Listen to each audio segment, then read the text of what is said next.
রমজানুল মুবারকের রোজা ফরজ করে দিয়েছি, ফরজ করেছি। শুধু তাই নয়, ইতিপূর্বে যারা দুনিয়া থেকে বিদায় নিয়ে চলে গিয়েছে তাদের উপরেও আমি আল্লাহ পাক রোজা ফরজ করেছিলাম।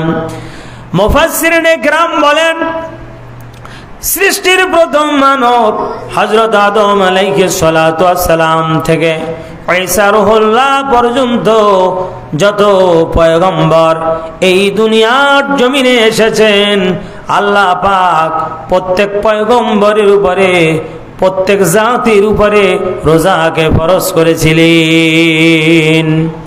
তবে চূড়ান্ত পর্যায়ের কথা হলো আল্লাহ রাব্বুল আলামিন আমাদের উপরে যেমনি ভাবে 30টি রোজাকে ফরজ করেছেন, এরকমের করে 30টি রোজা কোনো উম্মতের উপরে, কোনো পয়গম্বরের উপরে ফরজ করেন নাই। এই 30টি রোজা আমাদের উপরে আল্লাহ রাব্বুল আলামিন ফরজ করার মাধ্যমে আমাদের উপরে রহম করেছেন। আল্লাহ রাব্বুল আলামিন আমাদের উপরে করুণা করেছেন, কারণ আল্লাহ রাব্বুল আলামিন চান যে আমার পয়গম্বর, আমার হাবিব মুহাম্মদুর রাসূলুল্লাহ সাল্লাল্লাহু আলাইহি ওয়াসাল্লামের উম্মতেরা বেশি সওয়াব পালন করে করে, আল্লাহর সন্তুষ্টি অর্জন করে করে যেন সবার আগে জান্নাতে যেতে পারে। সুবহানাল্লাহ। আমার বন্ধুগণ, আল্লাহ রাব্বুল আলামিন বলেন, বান্দারে আমি রমজানুল মুবারকের রোজাগুলিকে এমনিতেই ফরজ করি নাই, অত্যাবশ্যক করি নাই, তোমাদের উপরে বন্দেগী স্বরূপ দেই নাই, এমনিতেই দেই নাই, কারণ আছে। সেই কারণ হলো আল্লাহ রাব্বুল আলামিন বলেন, লাআল্লাকুম তাত্তাকুন।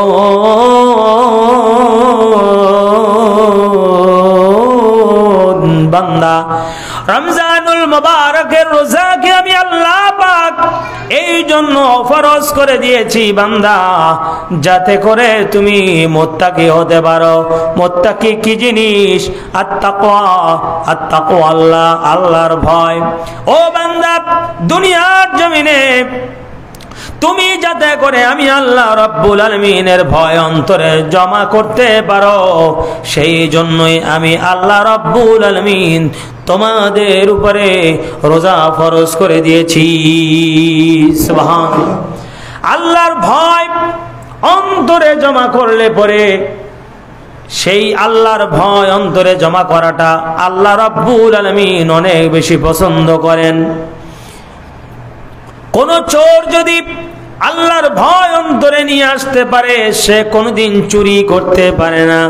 কোন ডাকাতের অন্তরে যদি আল্লাহর ভয় চলে আসে, সে কোনোদিন ডাকাতি করতে পারে না। কোন মাপে কম দেওয়া দোকানদারের ভিতরে যদি আল্লাহর ভয় চলে আসে, সে কোনোদিন মাপে কম দিতে পারে না। কোন দোকানদারের অন্তরে যদি আল্লাহর ভয় চলে আসে, সে কোনোদিন খাদ্যে ভেজাল দিতে পারে না।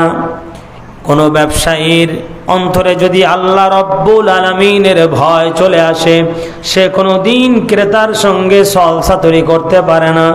কোন মুসলমানের অন্তরে যদি পরিপূর্ণভাবে আল্লাহ রাব্বুল আলামিনের ভয় চলে আসে, কোনোদিন সে 6-9 করে মিথ্যা কথা বলে ব্যবসা করতে পারে না।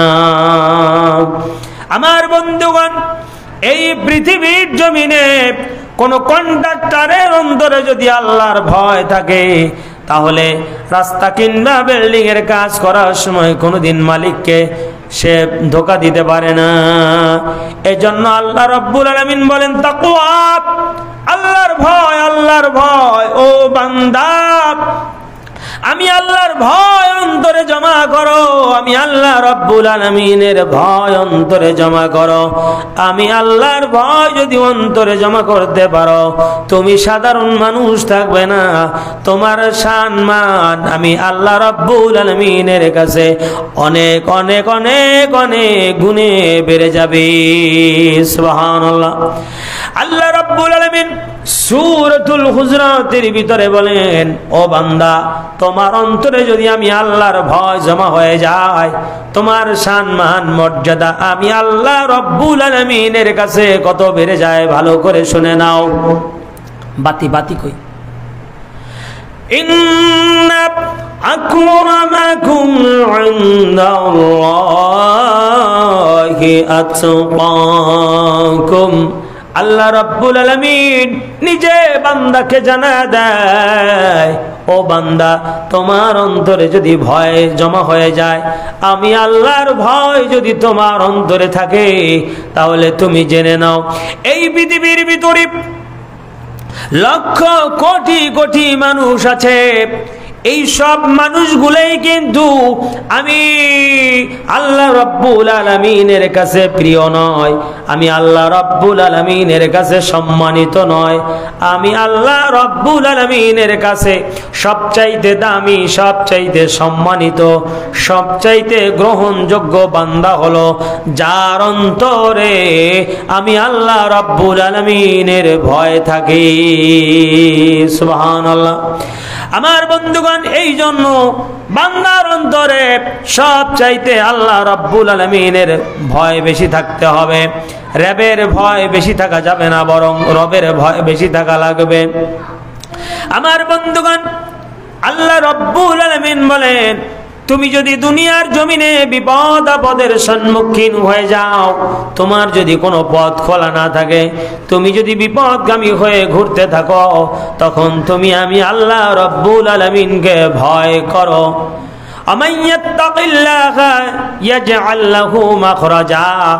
আমি আল্লাহ রাব্বুল আলামিনের ভয় নিয়ে যখন তুমি বিপদে পড়ে চলতে থাকবে, আমি আল্লাহ রাব্বুল আলামিন তোমার জন্য বিপদ আপদ থেকে বাঁচার জন্য অসংখ্য অগণিত রাস্তা বের করে দেব। সুবহানাল্লাহ। এজন্য আল্লাহর ভয়, আল্লাহর ভয়, আল্লাহর ভয় অন্তরে জমা যেই মা বোনদের থাকে, সেই মা বোনেরা কোনোদিন বেপরদা হতে পারে না। যেই মা বোনদের অন্তরে আল্লাহ রাব্বুল আলামিনের ভয় থাকে, সেই মা বোনেরা কোনোদিন স্বামীর সঙ্গে ঝগড়া তর্ক করতে পারে না। আমরা জোরে বলি আল্লাহু আকবার। ছোট বড় যারা আইয়াছি সবাই বলি আল্লাহু আকবার। আমার বন্ধুগণ, এজন্য আল্লাহর ভয় অন্তরে জমা কিভাবে হবে? আল্লাহ রাব্বুল আলামিন বলেন, দুনিয়ার রোগ হলে পরে মানুষ দুনিয়ার ঔষধ খায়, রোগ সেরে যায়, কিন্তু আল্লাহর ভয় অন্তরে জমা করতে হলে দুনিয়ার ঔষধ খেলে কাজ হবে না, বরং তুমি রোজা নামক আমল বান্দা শুরু করে দাও, তাহলে তোমার অন্তরে আমি আল্লাহ পাকের ভয় জমা হয়ে যাবে। আমার বন্ধুগণ, এইভাবে এই যে রমজান মাস চলতেছে, রাসূলুল্লাহ সাল্লাল্লাহু আলাইহি ওয়াসাল্লামের জীবন দশা যখন রমজানুল মুবারক মাস আসতো, সাহাবায়ে কেরামদেরকে সামনে নিয়ে রাসূলুল্লাহ নসিহত করতেন, ও আমার সাহাবীরা, তোমরা ভালো করে শুনে নাও, রমজান মাস হলো বরকতের মাস, রমজান মাস হলো ফজিলতের মাস, রমজান মাস হলো গুনাহ মাফের মাস, রমজান মাস হলো রিজিক বৃদ্ধির মাস, রমজান মাস হলো দোয়া কবুলের মাস। সুতরাং ও সাহাবীরা, আল্লাহর কাছে বেশি পরিমাণে চাও, বেশি পরিমাণে চাও। আল্লাহ রাব্বুল আলামিনের কাছে যত চাইবে, তত আল্লাহ রাব্বুল আলামিন তোমাদেরকে দিয়া দিয়া ভরপুর করে দিবেন। আমার বন্ধুগণ, নবী করিম সাল্লাল্লাহু আলাইহি ওয়াসাল্লাম বলেন, মান সামা রমাদান ঈমানান ওয়া ইহতিসাবান গুফিরা লাহু মা তাকদ্দামা মিন যামবি। জোরে আওয়াজ করে বলি আল্লাহু আকবার।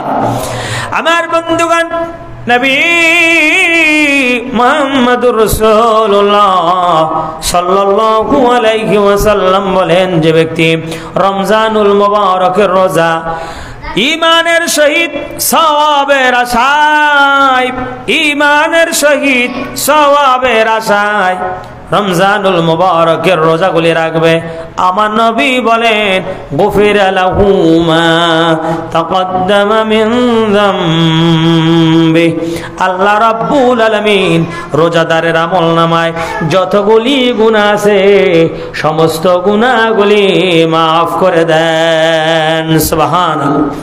শুধু তাই নয়, আমরা যে তারাবিহের নামাজ পড়ি একই লফজ দিয়া নবী করিম সাল্লাল্লাহু আলাইহি ওয়াসাল্লাম জানায় দেন, মান ক্বামা রমাদানা ঈমানান ওয়া ইহতিসাবান গুফিরা লাহু মা তাকদ্দামা মিন যামবিহি, যেই বান্দা বান্দি সারাদিন রোজা রাখলো, এরপরে যখন আবার দাঁড়িয়ে দাঁড়িয়ে তারাবিহের 20 রাকাত নামাজ আদায় করলো, আমার নবী বলেন গুফিরা লাহু মা তাকদ্দামা মিন যামবিহি, ওরে এই তারাবিহের নামাজ আদায় করার কারণে আল্লাহ রাব্বুল আলামিন ওই নামাজ আদায়কারীর আমলনামা থেকে সমস্ত গুনাহগুলি মাফ করে দেন। সুবহানাল্লাহ।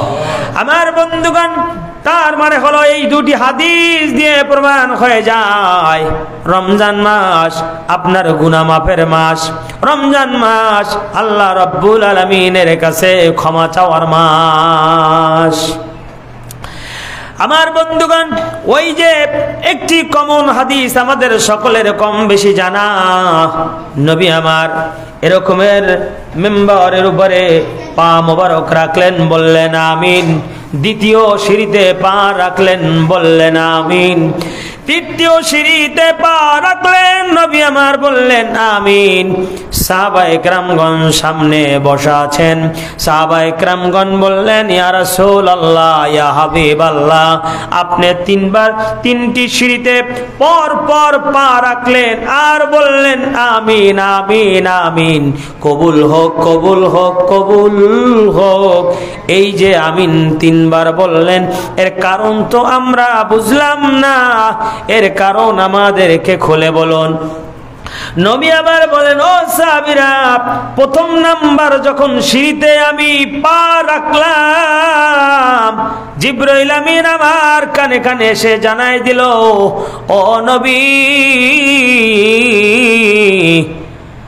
যারা মা বাবাকে জীবিত অবস্থায় পেল, কিন্তু মা বাবাকে জীবিত অবস্থায় পাওয়ার পরেও সন্তানেরা মা বাবার খেদমত করে করে জান্নাত কামাই করতে পারলো না, তারা ধ্বংস হয়ে যাক। ও সাহাবায়ে কেরামগণ, জিবরাইল আমিন যখন এই কথা বললেন, আমি নবী হয়ে বললাম আমিন। ও সাহাবীরা, দ্বিতীয় সিঁড়িতে যখন আমি পা রাখলাম, তখন জিবরাইল আমিন আমার কানে বসে জানিয়ে দিল, ইয়া রাসূলুল্লাহ, ইয়া হাবিবাল্লাহ, যারা আপনি নবীর নাম শুনলো কিন্তু দুরূদ শরীফ পড়লো না, ও নবী, তারা অপমানিত হোক, লাঞ্ছিত হোক, জাহান্নামী হোক। নবী বলেন আমি সঙ্গে সঙ্গে বলে দিলাম আমিন। তার মানে হলো নবীর নাম শুনলে পরে দরুদ আপনাকে আমাকে পড়া লাগবেই। যখনই শুনবো মুহাম্মদ, তখনই আপনাকে আমাকে পড়তে হবে সাল্লাল্লাহু আলাইহি ওয়াসাল্লাম। এই জন্য দ্বিতীয়বার আমি আমিন বলেছিলাম। ও সাহাবীরা, 3 নাম্বার সিঁড়িতে যখন আমি পা রেখেছিলাম, তখন জিবরাইল আমিন আমার কানে কানে এসে জানিয়ে দিয়েছিল, ইয়া রাসূলুল্লাহ, ইয়া হাবিবাল্লাহ, যারা রমজান মাস পেল কিন্তু তাদের আমলনামা থেকে গুনাহগুলি মাফ করাতে পারলো না, ইয়া রাসূলুল্লাহ, ইয়া হাবিবাল্লাহ, তাদের নাক ধুলায় ধূসরিত হোক, তারা অপমানিত হোক, লাঞ্ছিত হোক, আমি নবী তখন বললাম আমিন। আল্লাহু আকবার। আমার বন্ধুগণ, পর পর সহিহ সনদের 3খানা হাদিস দিয়া এটা প্রমাণিত হয়ে যায়। কি প্রমাণিত হয়ে যায়? রমজান মাসে আল্লাহ রাব্বুল আলামিন চান যে তার বান্দা যেন আল্লাহর কাছে ক্ষমা চায়, ক্ষমা চেয়ে রোজা রাখার মাধ্যমে বান্দা যখন বান্দা যেন মুত্তাকি হয়ে যায়। আর যখনই বান্দা মুত্তাকি হয়ে যাবে সমস্ত মানুষের ভিতরে ওই মানুষটা দামি মানুষে পরিণত হয়ে যাবে। জোরে বলি সুবহানাল্লাহ। এই জন্য রমজান এসেছে, রমজান আবার চলে যাবে, আমাদের জন্য করণীয় হলো আল্লাহ রাব্বুল আলামিনের কাছে ইফতারির পূর্ব মুহূর্তে ক্ষমা চাইব, সাহারি খাওয়ার সময় আল্লাহর কাছে ক্ষমা চাইব, সারা দিনে আল্লাহ রাব্বুল আলামিনের কাছে ক্ষমা চাইব। আল্লাহ রাব্বুল আলামিন যেন আমাদের এই রমজানুল মুবারকে আমাদের তামাম জীবনের গুনাহগুলিকে মাফ করে দেয়। জোরে বলি আমিন।